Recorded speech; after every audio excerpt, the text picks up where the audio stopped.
बिस्मिल्लाहिर्रहमानिर्रहीम। अस्सलाम वालेकुम जी। कम्युनिस्ट पार्टी ऑफ चाइना का जो रोल है चाइना के अंदर, वो आज हम पढ़ेंगे। तो चाइना की कॉन्स्टिट्यूशन की अगर बात की जाए तो पीपल्स रिपब्लिक ऑफ चाइना जो है वो किसी किस्म का कोई रोल जो है, कोई सुप्रीम पोजीशन कम्युनिस्ट पार्टी को असाइन नहीं करता। लेकिन प्रैक्टिकली जब देखा जाता है तो जो ये कम्युनिस्ट पार्टी ऑफ चाइना है, इसका हमें कंप्लीट कंट्रोल नज़र आता है over all the machinery of the government. Same like Soviet Russia की तरह, जैसे सोवियत रशिया के अंदर बोल्शेविक पार्टी जो थी वो रियल रूलिंग पावर थी, और जितनी भी गवर्नमेंट एजेंसीज थी वो उसके मातहत काम करती थी, या उसमें उसका इंतहाई ज़्यादा इन्फ्लुएंस था, या उसके इंस्ट्रूमेंट्स के तौर पर काम करती थी और इसी की पॉलिसी को कैरी आउट करती थी। सेम लाइक पोजीशन हमें देखने को मिलती है कम्युनिस्ट पार्टी ऑफ चाइना की in people's republic of China में। चाइना के अगर पार्टी सिस्टम की बात की जाए तो ये सिंगल पार्टी सिस्टम नहीं है सबका सोवियत यूनियन की तरह, बल्कि मल्टीपल पार्टी सिस्टम है। कम्युनिस्ट पार्टी ऑफ चाइना के साथ साथ 8 दीगर पार्टीज़ भी एग्जिस्ट करती हैं, लेकिन वो 8 जो दीगर पार्टीज़ एग्जिस्ट करती हैं वो कम्युनिस्ट पार्टी ऑफ चाइना के साथ कोलैबोरेशन के साथ मिलकर काम करती हैं, बल्कि कह लें कि अंडर इट्स इन्फ्लुएंस काम करती हैं। तो मेन देखा जाए तो यही एक पार्टी है जो सियासी फ़क़ पर छाई हुई है। दुनिया की सेकंड लार्जेस्ट पार्टी है, 90 मिलियन मेंबर्स हैं इसके, और इसका जो इसको कहा जाता है कि ये पीपल्स रिपब्लिक ऑफ चाइना की रूलिंग और फाउंडिंग पार्टी है, यानी उसकी बुनियाद रखने वाली पार्टी भी है और रूलिंग पार्टी भी है। 1949 में बुनियाद रखी गई थी पीपल्स रिपब्लिक ऑफ चाइना की, और ये बुनियाद भी इसी पार्टी के ज़रिए से रखी गई थी, क्योंकि ये सोल गवर्निंग पार्टी है चाइना की। और दूसरी 8 सबऑर्डिनेटेड पार्टीज़ को कोएग्जिस्ट करने को परमिट करती है, जो कि मिलकर यूनाइटेड फ्रंट बनाती हैं। ये पहले भी बात कर चुका हूँ। And it also controls the world's largest army, the people's liberation army. तो 90 मिलियन मेंबर्स में से, यानी जो 9 करोड़ मेंबर्स हैं, उसमें से 70% के करीब जो मेंबर्स हैं वो रूरल एरियाज़ से हैं, लाइक फार्मर्स हो गए, हर्ड्समैन हो गए, वो इसके मेंबर्स हैं। तो चाइना की इंसेप्शन के बाद से 1949 से लेकर 1976 तक तो कमोबेश सिस्टम स्टैग्नेंट रहा है, एक ही तरह का रहा है, क्योंकि चाइना का जो पॉलिटिकल सिस्टम है वो बेस करता है मार्क्सिस्ट लेनिनिज़म के ऊपर। तो उसकी आइडियोलॉजी के ऊपर मज़ीद हम इस पर बात भी करेंगे। तो लेकिन उसमें भी रिफॉर्म्स बाद में लाई गई थी आफ्टर माओ ज़ेडुंग's डेथ 1976 में। जो है चाइना को मार्केट इकॉनमी को रिफॉर्म किया गया था। तो चाइना की मार्केट इकॉनमी के अंदर रिफॉर्म्स आने के बाद भी जो मॉडर्न चाइनीज़ स्टेट है वो अभी भी लेनिनिस्ट सिस्टम को रिप्रेजेंट करती है, जैसा कि क्यूबा में, नॉर्थ कोरिया में और लाओस के अंदर हमें देखने को मिलता है। और जो कम्युनिस्ट पार्टी है वो लार्जली रिलाई करती है 3 पिलर्स के ऊपर। वो है जी control of personal, control of propaganda और control of people's liberation army, यानी आर्मी को कंट्रोल करना, आबादी को कंट्रोल करना, और मैस मीडिया या जितना भी प्रोपेगेंडा मशीन्स हैं उनको कंट्रोल करना, न्यूज़पेपर्स, एजेंसीज़ वगैरह, जितने भी प्रेस, टीवी वगैरह, सबको कंट्रोल करना। अब हम बात करते हैं इसके ओरिजिन की। तो ये पार्टी 1921 में इसकी फाउंडेशन रखी गई, इसकी बुनियाद रखी गई थी, और इंस्पायर होकर किस चीज़ से जी, रशियन रेवोल्यूशन जो आया था उसमें बोल्शेविक पार्टी के किरदार से इंस्पायर होकर इसकी फाउंडेशन रखी गई 1921 में, on the same lines of Bolshevik party of former USSR. and it was founded on the principles of Marxism, Leninism and Mao's interpretation of Marx according to Chinese requirements, which is its ideology। यानी 3 चीज़ों का जिक्र देखने को मिलता है हमें, मार्क्सिज़म का, लेनिनिज़म का और उसके बाद माओइज़म का। ये इसकी आइडियोलॉजिकल बेसिस भी हैं। तो मार्क्सिज़म बेसिकली कार्ल मार्क्स की फ़िलासफ़ी है, जर्मन फ़िलासफ़र था जिसने सोशलिस्ट और कम्युनिस्ट फ़िलासफ़ी दी। कम्युनिस्ट मैनिफेस्टो और दास कैपिटल नाम की किताबें लिखी थी। फ्रेडरिक एंजल्स ने उसको साथ असिस्ट किया था इस काम में, यानी उसका मावन था। और इसमें बेसिकली ये एक इस्तेहसाली माशरे के ख़िलाफ़ जो माशी निज़ाम है, ख़ास तौर पर सरमायादाराना निज़ाम, कैपिटलिज़म के ख़िलाफ़ था, और इसमें मज़दूरों की आर्जी आमरीत कायम करने के बाद एक ऐसी स्टेट का क़याम था कि जिसमें the state will ultimately whether away, state जो है वो ख़त्म हो जाएगी, क्लासलेस, स्टेटलेस सोसाइटी क़याम में आएगी, और जितने भी मीन्स ऑफ प्रोडक्शन हैं वो किसी एक क्लास के हाथ में नहीं होंगे जैसा कि कैपिटलिज्म में होता है, बल्कि वो जो है वो ओवरऑल माशरे की मलकियत में होंगे, ओवरऑल स्टेट की मलकियत में होंगे। लोग काम करेंगे अपनी एबिलिटी के मुताबिक और लोगों की ज़रूरियात के मुताबिक, उनका जो ख़र्च वगैरह है या जो भी उनकी ज़रूरियात हैं वो रियासत पूरा करेगी। बेसिकली इन शॉर्ट ये फ़िलासफ़ी यही है। कदर ज़ायद का भी इसमें ज़िक्र आ जाता है, सरप्लस वैल्यू का, तो लेकिन वो बात लंबी हो जाती है। वो बेसिकली क्रिटिसिज्म था कैपिटलिज़म के ऊपर कि सरमायादार जो है वो सरमाया लगाता है, मज़दूर मेहनत करता है और मज़दूर की मेहनत उसको प्रॉपर मेहनत नहीं मिलती, और सरमायादार कई गुना जो एक्चुअल प्राइस होती है जो किसी भी चीज़ के ऊपर जो उसका तखमीना होता है, जो चीज़ बनती है उसकी जो कीमत होती है उससे कहीं ज़्यादा महंगी वो बेची जाती है और उसमें से मज़दूर को सिर्फ मज़दूरी मिलती है, सारा प्रॉफिट जो है सरमायादार ले जाता है। इस तरह से मज़दूर का इस्तेहसाल हो रहा है। बेसिकली इस चीज़ पर बेस करके अपनी फ़िलासफ़ी बनाई थी कार्ल मार्क्स ने। और ये फ़िलासफ़ी जो थी, इसकी रूट्स को अगर देखा जाए तो इंडस्ट्रियल रेवोल्यूशन जो यूरोप के अंदर आया था, इंग्लैंड में और यूरोप में, जिसके नतीजे में वहाँ पर जो इंडस्ट्री और इंडस्ट्रियलाइज्ड हो गया माशरा, लेकिन वहाँ पर मज़दूरों के कोई राइट्स नहीं थे। तो ये कार्ल मार्क्स की बुक्स के नतीजे में, इसकी तहरीरों के नतीजे में बाद में जो दुनिया के अंदर मूवमेंट चली है जिसमें लेबर राइट्स के बारे में बात की गई, फिर 1901 के अंदर जाकर मज़दूरों की छुट्टी भी मुकर्रर की गई। ये मैं ऑफ द टॉपिक बातें कर रहा हूँ जस्ट फॉर बैकग्राउंड। तो एक सालाना छुट्टी, फिर वर्किंग आवर्स मुकर्रर हुए 8 घंटे, पहले 12-12, 14-14 घंटे वो काम करते थे। तो सेम लाइंस में रशिया के अंदर पहले इंकलाब आया है, यूएसएसआर में बोल्शेविक पार्टी बनी, उसने वहाँ पर लेनिन ने इसको ऑर्गेनाइज़ किया। तो लेनिन के बाद स्टालिन था और चाइना के अंदर माओ ज़ेडुंग ने इसको ऑर्गेनाइज़ किया। यहाँ पर एक थोड़ा सा डिफरेंस है कि जो कार्ल मार्क्स की फ़िलासफ़ी थी वो बेस करती थी आमतौर पर कैपिटलिस्ट इंडस्ट्रियलाइज्ड इकोनॉमीज़ को, कि वहाँ पर ये चेंज आएगा सबसे पहले, या सोशलाइज किया जाएगा उनको। लेकिन माओ ने क्या किया कि उसने, चाइना बेसिकली एक अग्रेरियन इकोनॉमी थी, तो उसने कहा कि ये एक एग्रीकल्चर इकोनॉमी के अंदर भी ये सोशलिज़म का चेंज आ सकता है, रेवोल्यूशन आ सकता है, लेकिन उसके लिए ऑर्गेनाइजेशन और प्रॉपर प्लानिंग की ज़रूरत है। तो उसने वो करके दिखाया वहाँ पर। इसमें कम्युनिस्ट पार्टी जो है चाइना की, उसका बहुत ज़्यादा रोल है। बाकायदा रशिया ने इसमें असिस्ट किया, उन्होंने अपने आदमी भेजे वहाँ पर जाकर, उन्होंने पार्टी का डिसिप्लिन मुतय्यन किया, पार्टी का कॉन्स्टिट्यूशन बनाने में मदद दी और पार्टी को ऑर्गेनाइज़ करने में मदद दी। अच्छा, after world war one communist party of China और नेशनलिस्ट कॉमिंटेंग पार्टी थी एक, जो कि नेशनलिस्ट की थी, ये और कम्युनिस्ट पार्टी ऑफ चाइना की वो प्राइमरी राइवल थी। इनके दरमियान टेंशन्स की वजह से हमें चाइना में एक सिविल वार देखने को मिलती है, और वो सिविल वार कई सालों तक चली है, कई दहाइयों तक चली है, 2 दहाइयों तक चली है। और उसके बाद ये जो सिविल वार थी, इट इरप्ट्स इनटू, ये जो टेंशन्स थी ये इरप्ट हो गई सिविल वार में, जिसमें से बाद में जो है वो कम्युनिस्ट जो है वो इमर्ज होकर आए as a victorious in 1949 and they founded people's republic of China in its main land. यानी चाइना का जो मेन लैंड है उसमें पीपल्स रिपब्लिक ऑफ चाइना का वतन बना दिया गया। जबकि जो नेशनलिस्ट थे वो, उनको ताइवान की तरफ धकेल दिया गया, वो लिमिटेड हो गए ताइवान में, और वहाँ पर उन्होंने रिपब्लिक ऑफ चाइना बनाया। और रिपब्लिक ऑफ चाइना जो था वो दुनिया के जितने भी सरमायादाराना ममालिक हैं, मेन वर्ल्ड पावर्स जो थी, उसको रिकॉग्नाइज़ करती थी। यूएन में भी उसकी मेंबरशिप थी। पीपल्स रिपब्लिक ऑफ चाइना की नहीं थी, हालांकि ज़्यादातर रकबा, मेजॉरिटी रकबा तो यही था। बाद में जाकर 70 की दहाई में चाइना को मेंबरशिप मिली और रिपब्लिक ऑफ चाइना का जो वजूद है वो कम से कम हुआ है। अब हम बात करते हैं ideology of Chinese communist party. तो पहले भी बात कर चुका हूँ कि मार्क्सिज़म, लेनिनिज़म और माओइज़म पर बेस करती है। इसके अलावा जो आइडियल्स हैं पार्टी के, वो क्या हैं जी, के आइडियोलॉजी के जो आइडियल्स हैं वो हैं जिस democratic centralism, strong party leadership, cooperation among the oppressed nations और brotherhood of all socialist countries. ये 4 इनके आइडियल्स हैं जिनके ऊपर जिन पर इन्होंने अपनी आइडियोलॉजी को बेस किया है कम्युनिस्ट पार्टी ने, और इनके लिए इसने काम करना होता है। उसके बाद हम इसकी कंपोजिशन के ऊपर आ जाएंगे। तो कंपोजिशन में सबसे पहले एक्वायरिंग मेंबरशिप, कि कौन इसका मेंबर बन सकता है।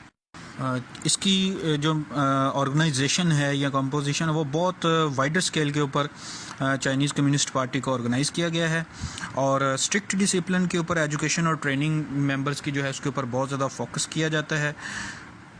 जो भी चीनी शख्स इसका मेंबर बनता है, ये उसके लिए बहुत काबिल इज़्ज़त बात होती है कि वो इस पार्टी का मेंबर बन रहा है। और जो शख्स इसका मेंबर बनता है उसको बड़े एक लंबे और तलख से प्रोसेस में से गुजरना पड़ता है, ट्रायल्स और हार्डशिप्स में से गुजरना पड़ता है, और पार्टी से अपनी लॉयल्टी और एफिलिएशन जो है उसको साबित करना पड़ता है।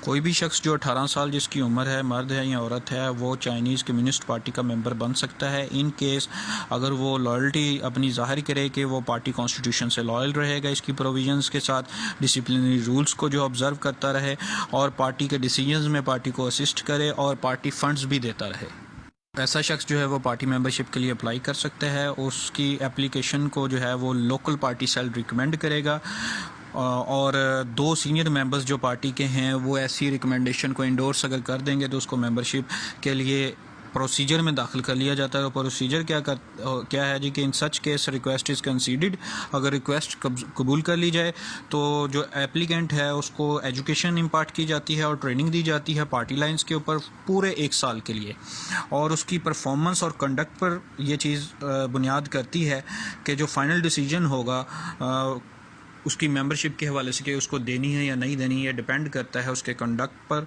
और उसकी परफॉर्मेंस के ऊपर।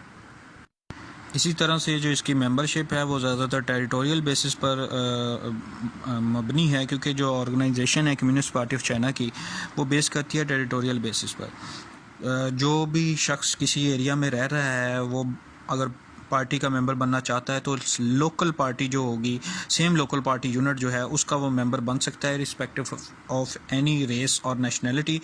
और जो चाइनीज़ बाहर रह रहे हैं, किसी अब्रॉड हैं, किसी दूसरे मुल्क में हैं, और वो अपनी कम्युनिस्ट पार्टी नहीं बना सकते। उनके लिए क्या है कि वो एक कोई ऑर्गन बना लें सेम और single communist party of China के साथ वो जो ऑर्गन है वो अपनी एफिलिएशन ज़ाहिर करेगा। यानी एक तरह से वो एक कह लें कि एक्सपैट्रिएट ऑर्गन होगा उस पार्टी का, कम्युनिस्ट पार्टी ऑफ चाइना का। उसके बाद हम बात करेंगे इसमें डेमोक्रेटिक सेंट्रलिज्म की, कि जितने भी अदर कम्युनिस्ट कंट्रीज़ हैं उन्हीं की तरह कम्युनिस्ट पार्टी ऑफ चाइना जो है वो भी लार्जली बेस करती है प्रिंसिपल ऑफ डेमोक्रेटिक सेंट्रलिज्म पर। यानी डेमोक्रेसी भी है पार्टी के अंदर और सेंट्रलिज्म भी है, हाईली सेंट्रलाइज्ड अथॉरिटी है। डेमोक्रेसी के इन सेंस में है कि जो लोकल ऑर्गन्स हैं, लोकल पार्टी सेल्स हैं, वो अपने से हायर को चुनते हैं, उससे हायर को चुनते हैं, और ऐसे करते करते नेशनल पार्टी कांग्रेस जो है उसका चुनाव, जो कि हाईएस्ट ऑर्गन है पार्टी का, उसका चुनाव हो जाता है। यानी we can say that a consistent and integrated system of electoral process operates. मसलन जो डिस्ट्रिक्ट कांग्रेस है उसको इलेक्ट करने का इख्तियार प्राइमरी यूनिट के पास है, और इसी तरह से जितने भी जो उससे अपर लेवल की कांग्रेस है उसके डिप्टीज़ को इलेक्ट करने का इख्तियार डिस्ट्रिक्ट कांग्रेस के पास है, और फिर जो अपर लेवल ऑफ कांग्रेस है वो उसके बाद जो है सिमिलरली जो है प्रोविंशियल पार्टी में कांग्रेसिस को इलेक्ट करेगा, और प्रोविंशियल जो है वो नेशनल पार्टी की कांग्रेसिस को इलेक्ट करेंगे। तो एक चेन नज़र आती है, consistent and integrated system of election हमें नज़र आता है। इसी तरह से डेमोक्रेसी का एक दूसरा हमें पहलू ये नज़र आता है कि जितने भी पार्टी मेंबर्स जो ऑफिस बियरर्स हैं, all office bearers of party, वो भी इलेक्ट किए जाते हैं। कोई विरासती या ख़ानदानी निज़ाम नहीं चल रहा सियासी जमात के अंदर, बल्कि इलेक्शन ही होता है मेंबर्स का।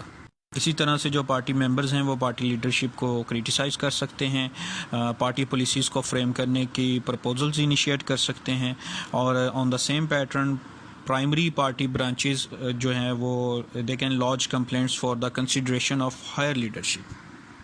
अगर सेंट्रलिज्म की बात की जाए तो स्ट्रिक्ट पार्टी डिसिप्लिन मेंटेन किया जाता है, strong centralism operates in the decision making process, और जितने भी लोकल पार्टी ब्रांचेस हैं उनके लिए लाजम है कि वो हायर पार्टी रैंक्स के डिसीजंस जो हैं उनको अबाइड बाई करेंगे, it is obligatory on their part.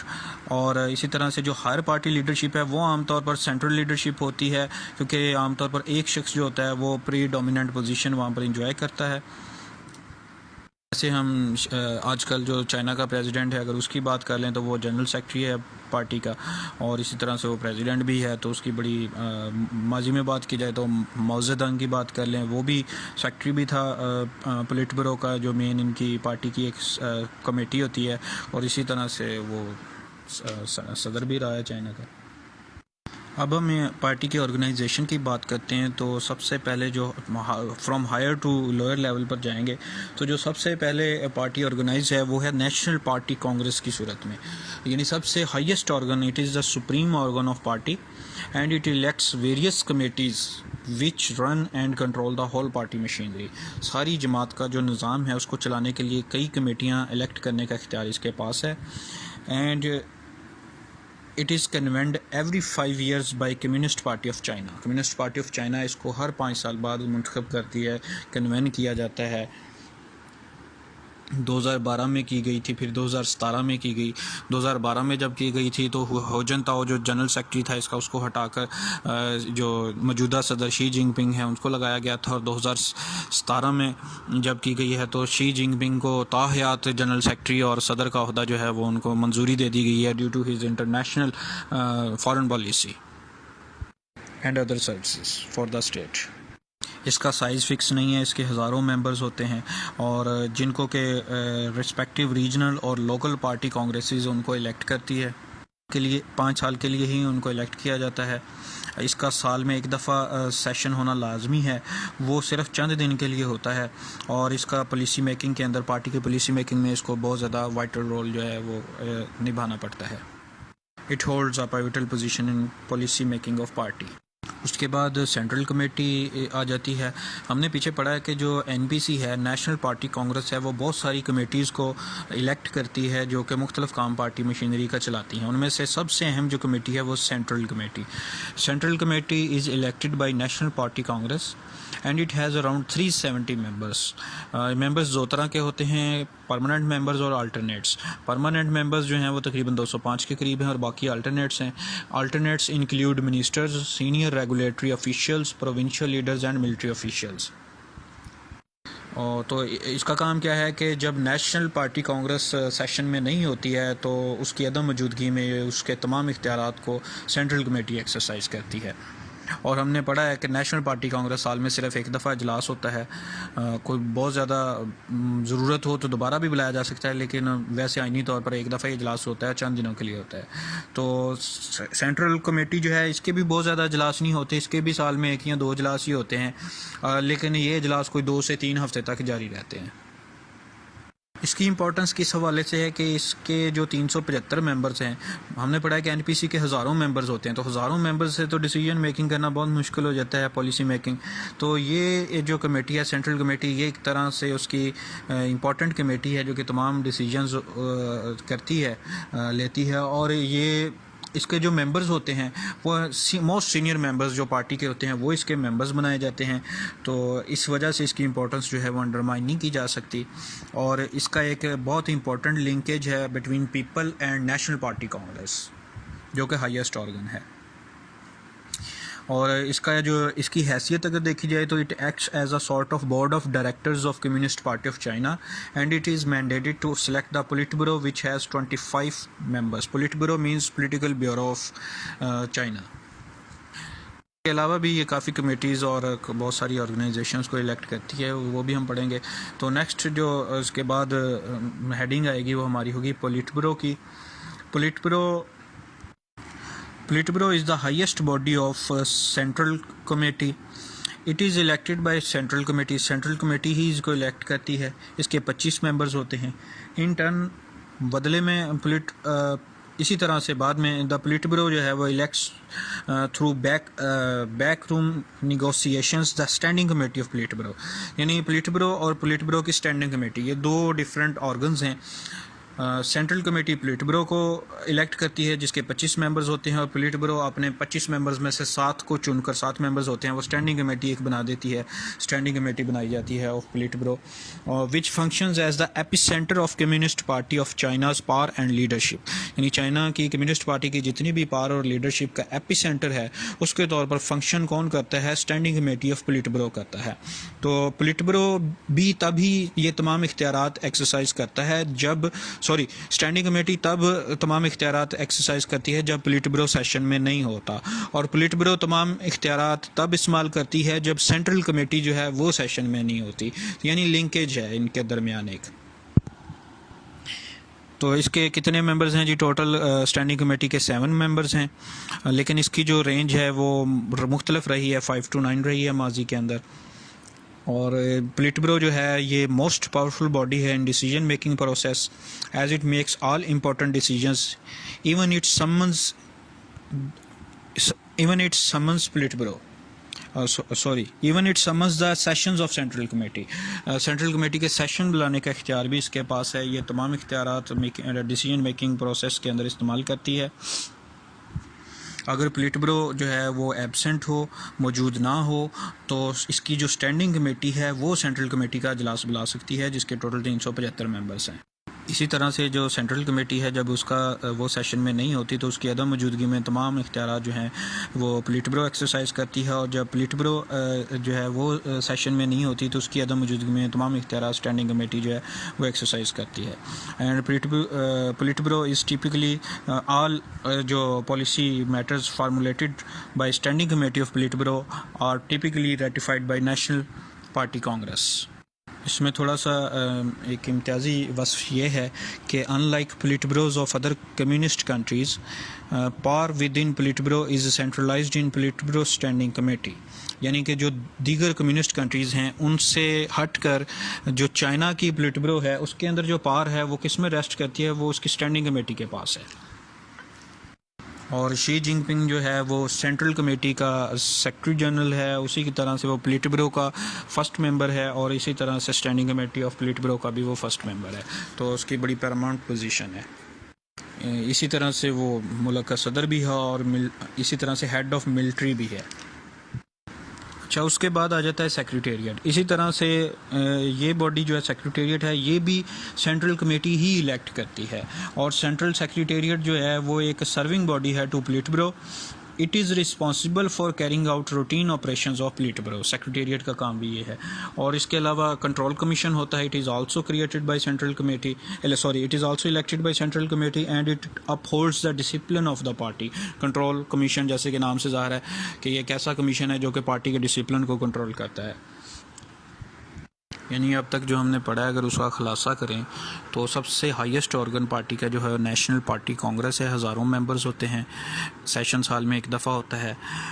वो फिर क्या करते हैं कि कमेटी का चुनाव करते हैं जिसको सेंट्रल कमेटी कहते हैं। उसके 375 मेंबर्स होते हैं, परमानेंट और नॉन परमानेंट या अल्टरनेट कह लें। वो 375 मेंबर्स 20 साल में सिर्फ 2 दफ़ा इजलास करते हैं, 2 से 3 हफ्ते के लिए। तो लेकिन वो बड़े सारे सीनियर मेंबर्स होते हैं और पॉलिसी मेकिंग के अंदर को बड़ा इख्तियार हासिल होता है। तो वो सेंट्रल कमेटी बहुत सारी मज़ीद क्या करती है कि वो एक पोलिट ब्यूरो चुनती है, पॉलिटिकल ब्यूरो चुनती है, और वो पॉलिटिकल ब्यूरो फिर उस पॉलिटिकल ब्यूरो के 25 मेंबर्स होते हैं। वो पॉलिटिकल ब्यूरो फिर अपनी एक स्टैंडिंग कमेटी बनाती है जिसके 7 मेंबर्स होते हैं और वो एक्चुअली ये तमाम इख्तियारात जो हैं वो इस्तेमाल करती है।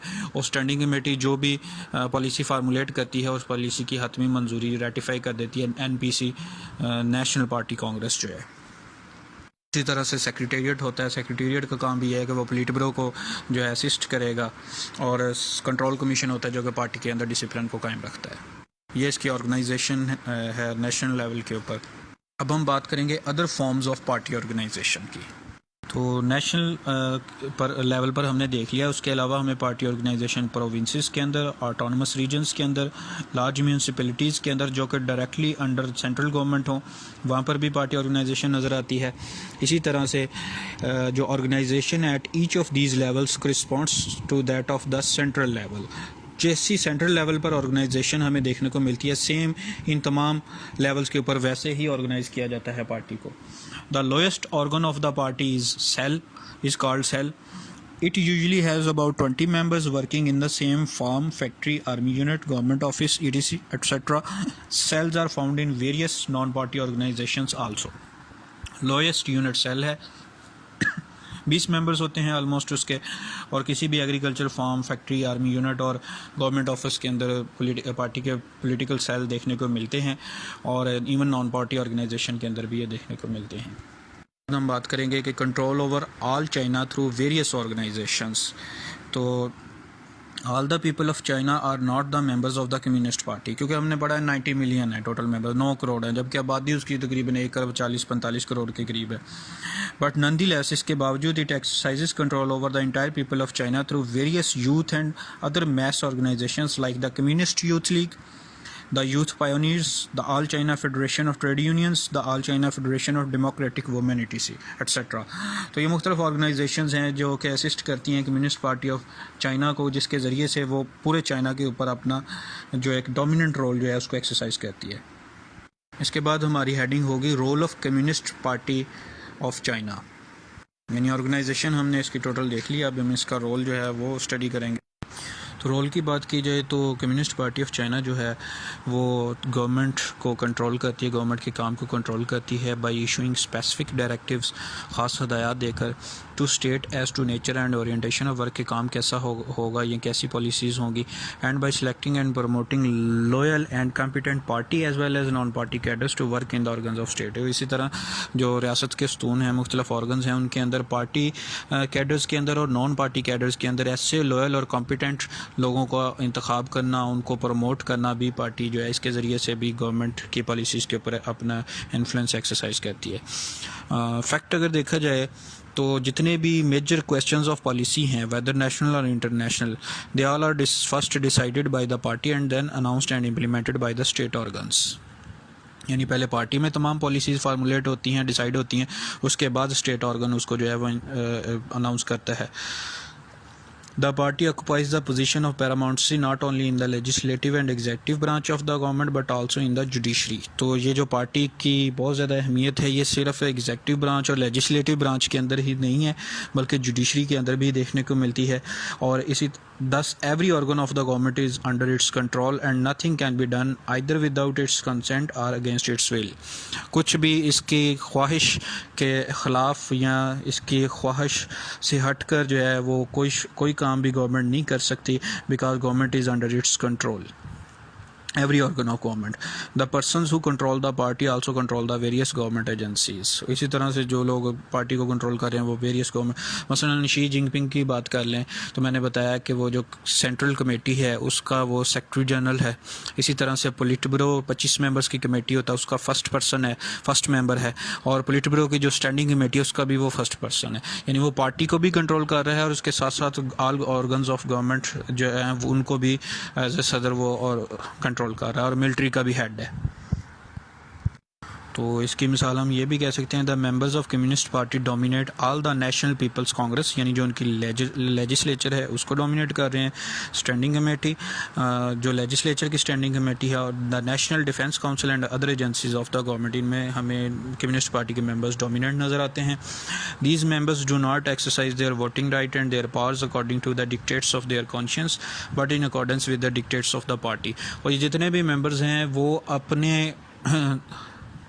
अपनी समझ बूझ के मुताबिक जो है अपना वोटिंग राइट एक्सरसाइज नहीं करते, या अपने इख्तियारात को एक्सरसाइज नहीं करते, बल्कि वो क्या करते हैं जी कि वो पार्टी डिक्टेट्स के मुताबिक जो है ये तमाम इक़दाम करते हैं, अपने इख्तियारात और अपना वोटिंग राइट इस्तेमाल करते हैं। पार्टी लाइन को, पार्टी डिसिप्लिन को स्ट्रिक्टली ऑब्जर्व किया जाता है। तो इस तरह से हमें पता चलता है कि गवर्नमेंट के जितने भी ऑर्गन्स हैं उनके अंदर पार्टी जो है वो बड़ी डोमिनेंट पोजीशन में है और अपना भरपूर रोल अदा करती है।